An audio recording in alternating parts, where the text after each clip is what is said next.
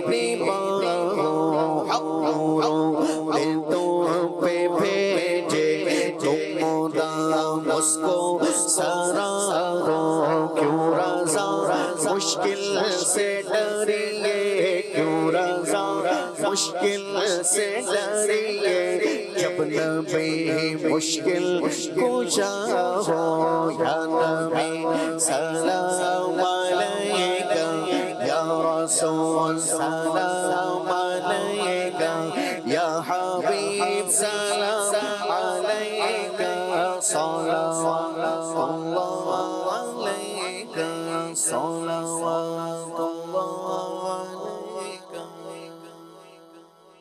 کھلے آنکھ صلی علی کہتے